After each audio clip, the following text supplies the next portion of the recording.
ದೇವಸ್ಥಾನದ ಆವರಣಕ್ಕೆ ಬಂದಿದ್ದೀನಿ ಮತ್ತೆ ಎಳ್ಳಿ ದೇವಸ್ಥಾನದ ಆವರಣ ಜೊತೆಗೆ ಎಳ್ಳಿ ಗ್ರಾಮದ ಒಂದು ರಸ್ತೆ ವಿಚಾರ ಕೂಡ ಸುದ್ದಿ ಮಾಡಿದೆ. ಇವತ್ತು ಎಳ್ಳಿ ದೇವಸ್ಥಾನ ಕೂಡ ಬಂದಿರುವಂಥದ್ದು. ಜಾತ್ರೆ ಬರೋಕ್ಕಾಗಿಲ್ಲ, ಹಾಗಾಗಿ ಭಗವಂತ ಈ ರೀತಿ ಕರ್ಸ್ಕೊಂಡಿದ್ದೀನಿ ಅಂತ ಕಾಣುತ್ತೆ. ನಾಳೆ ಕೂಡ ಒಂದು ದೊಡ್ಡ ಕಾರ್ಯಕ್ರಮ ಕೂಡ ಇಲ್ಲಿ ಮಾಡ್ತಾ ಇದ್ದಾರೆ. ಶನೇಶ್ವರ ಸ್ವಾಮಿ ದೇವಸ್ಥಾನದ ಒಂದು ದೊಡ್ಡ ಪಾರ ಮಾಡಿ ಪೂಜೆ ಕೂಡ ಮಾಡ್ತಾ ಇದ್ದಾರೆ. ಹಾಗಾಗಿ ಅವರು ಕೂಡ ನನಗೆ ಹೇಳಿದ್ರು ನಾಳೆ ಬರೋಕ್ಕಾಗಲ್ಲ, ಹಾಗಾಗಿ ಇವತ್ತೇ ದೇವರ ದರ್ಶನ ಮಾಡ್ಕೊಂಡು ಹೋಗೋಣ ಅಂತ ಬಂದೆ. ಮತ್ತು ಇಲ್ಲಿ ಬಂದಂಥ ಸಂದರ್ಭದಲ್ಲಿ ಭಗವಂತನ ಬಗ್ಗೆ ಎಲ್ಲರಿಗೂ ಕೂಡ ಗೊತ್ತಿದೆ. ಸಿದ್ದೇಶ್ವರ ಸ್ವಾಮಿ ದೇವಸ್ಥಾನದ ವಿಶೇಷ ಇವತ್ತು ಎಳ್ಳಿದೇನು ಅಂತ ಇಡೀ ಮಂಡ್ಯ ಜಿಲ್ಲೆ, ಮೈಸೂರು ಜಿಲ್ಲೆ, ಚಾಮರಾಜನಗರ ಜಿಲ್ಲೆ ಹಲವಾರು ಜಿಲ್ಲೆಗಳಿಂದ ಬರುವಂಥ ಭಕ್ತಾದಿಗಳಿದ್ದಾರೆ.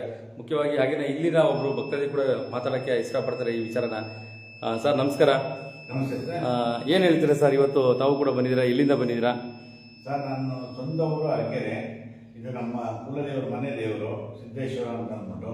ಇದು ಮೂಲತಃ ನಾನು ಚೈಲ್ಡ್ಹುಡ್ಡಿಂದಾಗಿ ನಾನು ಒಂದು 50 ವರ್ಷದಿಂದ, ಒಂದು 50-60 ವರ್ಷದಿಂದ ಬಂದು ನೋಡ್ಕೊಂಡು ಪೂಜೆ ಮಾಡ್ಕೊಂಡು ಹೋಗ್ತಾ ಇದ್ದೇನೆ.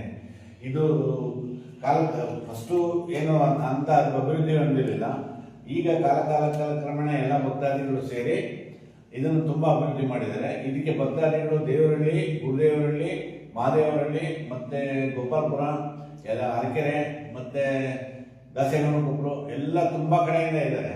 ಎಲ್ಲರೂ ಭಕ್ತಾದಿಗಳು ಬರ್ತಾರೆ. ಇದು ವಾರ ಒಂದು ಗುರುವಾರ ಮತ್ತು ಭಾನುವಾರ. ಇದರಲ್ಲಿ ವಿಶೇಷ ಏನಂದರೆ ನಂಬಿಕೆ ಇಟ್ಟು ನಾವು ನಡ್ಕೊಂಡು ಹೋದರೆ ನಮ್ಮ ಇಷ್ಟಾರ್ಥಗಳೆಲ್ಲ ಈಡೇರಿಸಿದೆ. ಇವತ್ತಿನವರೆಗೂ ನಮ್ಮ ಇಷ್ಟಾರ್ಥಗಳು ಯಾವುದೂ ಇದಾಗ್ದಂಗೆ ನಮಗೆ ಇಷ್ಟಾರ್ಥಗಳೆಲ್ಲ ಈಡೇರಿದೆ. ಇದು ನಮ್ಮ ಕುಲದೇವರಾದ್ರಿಂದ ನಾವು ಪ್ರತಿ ಸಲ ಬಂದು ನಾವು ಪೂಜೆ ಮಾಡ್ಕೊಂಡು ಹೋಗ್ತೀವಿ ಸರ್.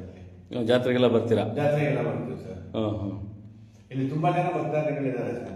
ಮತ್ತೆ ತಾವೊಂದು ಮಾತಾಡಿದ್ರಿ, ಇದನ್ನ ಕಳಸನ ಅಳ್ಳಡ್ಸಕ್ಕೆ ಆಗಿರೋಂಥ ಒಂದು ದೊಡ್ಡ ಶಕ್ತಿ ಇದೆ. ಇದು ಒಂದು ಶಕ್ತಿ ಇದೆ. ಇಲ್ಲಿ ಮೂಲ ಏನು ದೇವರು ಪ್ರತಿಷ್ಠಾಪನೆ ಮಾಡಿದ್ದಾರೆ ಪೂರ್ವದಲ್ಲಿ, ಆ ಜಾಗನ ಬಿಟ್ಟು ಅಳ್ಳಾಡಿಸ್ದಂಗೆ ಸುತ್ತ ಅಭಿವೃದ್ಧಿ ಮಾಡಿದ್ದಾರೆ.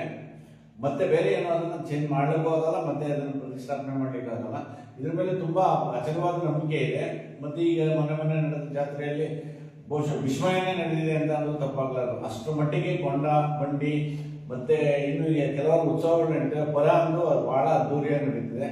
ಎಲ್ಲ ಮನೆ ದೇವರಾಗಿರೋದ್ರಿಂದ ಅವ್ರು ಯಾವ ಕಾಲ ಯಾವ ಸಮಯ ಅಂತ ಹೇಳಲ್ಲ, ಎಲ್ಲ ಟೈಮಲ್ಲೂ ಬರ್ತಾರೆ, ಪೂಜೆ ಮಾಡ್ಕೊಂಡು ಹೋಗ್ತಾರೆ ಸರ್. ಹಾಗಾಗಿ ಬಹಳ ಪ್ರಸಿದ್ಧಿ ಇದೆ. ಮೂಲ ವಿಗ್ರಹ ಇದು ಗೋಡೆಗೆ ಅಂಟ್ಕೊಂಡಿರುವಂತದ್ದು, ಇಂಡಿಪೆಂಡೆಂಟ್ ಆಗಿದೆ. ಆ ಜಾಗನ ಯಾರು ತಪ್ಪಿಸ್ಲಿಕ್ಕೆ ಆಗಲ್ಲ ಸರ್.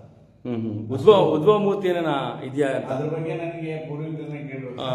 ಹಾಗಾಗಿ ತಾವು ಬರ್ತಾ ಇರ್ತೀರಾ ಯಾವಾಗಲೂ? ನಾವು ಯಾವಾಗಲೂ ಸಿನ್ಸ್ ಫ್ರಮ್ ಚೈಲ್ಡ್ಹುಡ್ ಬರ್ತಾ ಇರ್ತೀನಿ.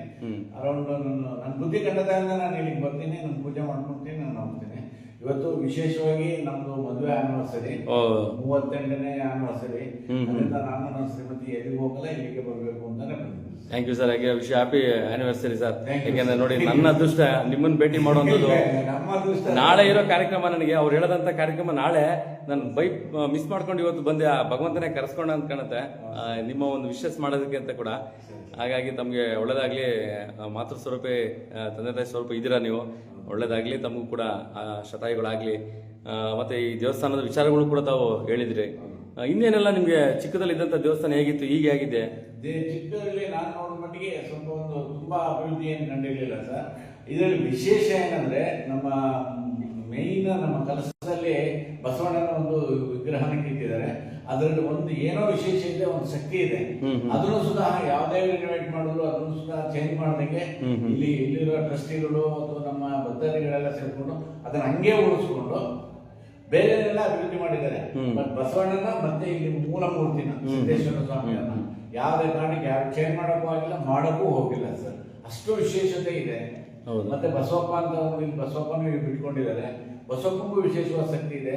ಯಾರೇ ಮನೆ ಗೃಹ ಪ್ರವೇಶ ಮಾಡಲಿ, ಮತ್ತೊಂದು ಮಾಡಲಿ, ಅಲ್ಲಿ ಕರ್ಕೊಂಡು ಹೋಗ್ತಾರೆ, ಮತ್ತೆ ಪೂಜೆ ಮಾಡ್ತಾರೆ. ಅದರಿಂದ ಬಹಳ ಒಳ್ಳೆಯದಾಗಿದೆ ಸರ್. ಮತ್ತೆ ಮುಖ್ಯವಾಗಿ ಮಂಡ್ಯ ಜಿಲ್ಲೆಯವ್ರು ಬಹಳ ಜನ ಬರ್ತಾರೆ ಸರ್, ಅಲ್ವೇ? ಮಂಡ್ಯ ಜಿಲ್ಲೆಯಲ್ಲಿ ಅದು ಎಸ್ಪೆಷಲಿ ಗುರುದೇವರಹಳ್ಳಿ, ಮಾದರಹಳ್ಳಿ, ದೇವರಹಳ್ಳಿ ಮತ್ತೆ ಇತರ ಕಡೆಗಳಿಂದ ತುಂಬಾ ಜನ ಬರ್ತಾರೆ.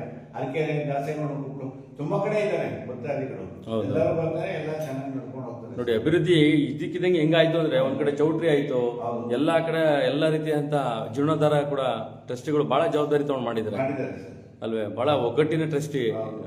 ಬಹಳ ಖುಷಿ. ಅಧ್ಯಕ್ಷರಾಗಿದ್ದಂತ ದೇವರಾಜ್ ಅವರು ತುಂಬಾ ಶ್ರಮ ವಹಿಸಿ ಕೆಲಸ ಮಾಡಿದ್ದಾರೆ ಸರ್. ಇದಕ್ಕಿಂತ ಮೂಲ ಈ ದೇವಸ್ಥಾನ ಅಭಿವೃದ್ಧಿ ಪಡಿಸೋದು ನಾಗರಾಜು ಅಂತ ದೇವರವರು. ಅದಾದ್ಮೇಲೆ ದೇವರಾಜು ಅಂತ ಅಂದ್ಬಿಟ್ಟು ಅವರು ಮಾತಾಡಿದ್ರೆ ಅವರು ಸುಧಾ ತುಂಬಾ ಆಸಕ್ತಿ ವಹಿಸಿ ತಮ್ಮ ಕೆಲಸನೆಲ್ಲ ಬಿಟ್ಟು ಕಾರ್ಯನೆಲ್ಲ ಬಿಟ್ಟು ಬಹಳ ಅಭಿವೃದ್ಧಿ ಮಾಡಿದ್ದಾರೆ ಸರ್. ತುಂಬಾ ಜನಗಳ ಸಹಕಾರ ಇದೆ ಸರ್ ಇದಕ್ಕೆ. ಖಂಡಿತ. ಅಷ್ಟೇ ಪವರ್ಫುಲ್ ದೇವರು ಸರ್. ಖಂಡಿತ ಸರ್. ಮತ್ತೆ ಮುಖ್ಯವಾಗಿ ಏನು ಅಂತಂದ್ರೆ ನಮ್ಮ ಸನಾತನ ಧರ್ಮ ಹಿಂದೂ ಧರ್ಮ ಉಳಿಬೇಕು ಅಂದ್ರೆ ದೇವಸ್ಥಾನಗಳು ಉಳಿಬೇಕು, ಪಾವಿತ್ರ್ಯತೆ ಉಳಿಬೇಕು ಅನ್ನೋದು ಬಹಳ ವಿಶೇಷವಾಗಿರುವಂಥದ್ದು.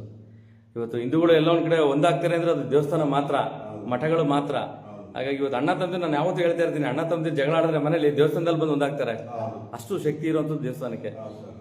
ಹಾಗಾಗಿ ತಮ್ಮ ಭೇಟಿಯಾಗಿದ್ದು ಬಹಳ ಖುಷಿ ಆಯ್ತು. ನಮ್ಮ thank you sir, thank you. ಗುಡಪ್ಪರ ನಮಸ್ಕಾರ. ನಮಸ್ಕಾರ ಸರ್. ಬಹಳ ಚಿಕ್ಕ ವಯಸ್ಸಿನಲ್ಲೇ ಸ್ವಾಮಿ ಸನ್ನಿಧಿಲಿ ಕೂಡ ತಾವು ಆರಾಧನೆ ಮಾಡ್ಕೊಂಡಿದ್ದೀರಾ. ಹೌದು ಸರ್. ಏನೇನು ತಮಗೆ ಈ ವಿಚಾರಗಳು ಹೇಳಕ್ ಇಷ್ಟಪಡ್ತೀರಾ ದೇವಸ್ಥಾನದ ಬಗ್ಗೆ? ಅಂದ್ರೆ ನನ್ನ ಹೆಸರು ಬಂದ್ಬಿಟ್ಟು ವಿಕಾಸ್ ಅಂತ. ನಾವು ಒಂದು 10 ಕುಳ ಇದ್ದೀವಿ ದೇವಸ್ಥಾನ ಪೂಜೆ ಮಾಡೋ ಪುರೋಹಿತರು. ಅದು ಬಂದು ಇಲ್ಲಿ ನಿಮ್ಮ ಒಂದು ತಲೆಮಾರಿಗೆ ಬರ್ತಾ ಇದೆ ದೇವಸ್ಥಾನ ಪೂಜೆ. ನಮ್ಮ ಒಂದು ಅಂದ್ರೆ ನಮ್ಮ ತಾತ ಮುತ್ತಾತನ ಕಾಲದಿಂದ ಪೂಜೆ ಮಾಡ್ಕೊಂಡೇ ಬರ್ತಾ ಇದ್ದೀವಿ.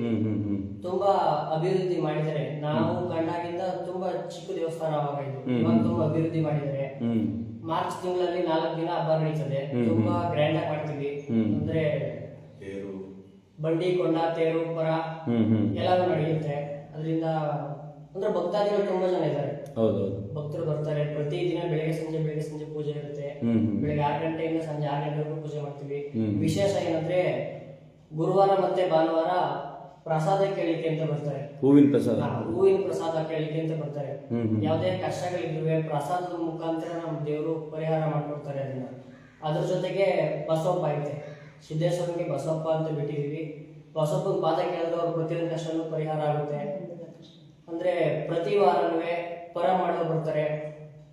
ತುಂಬಾ ಅದರಿಂದ ದೇವರು ಒಳ್ಳೆ ಮಾಡಿ ಅಂತ ಕೇಳ್ಕೊತೀವಿ. ಇದು ದೇವಸ್ಥಾನ ಬಂದ್ಬಿಟ್ಟು ಎಡಹಳ್ಳಿ ಅಂತ ದಾಸೇವಾಡ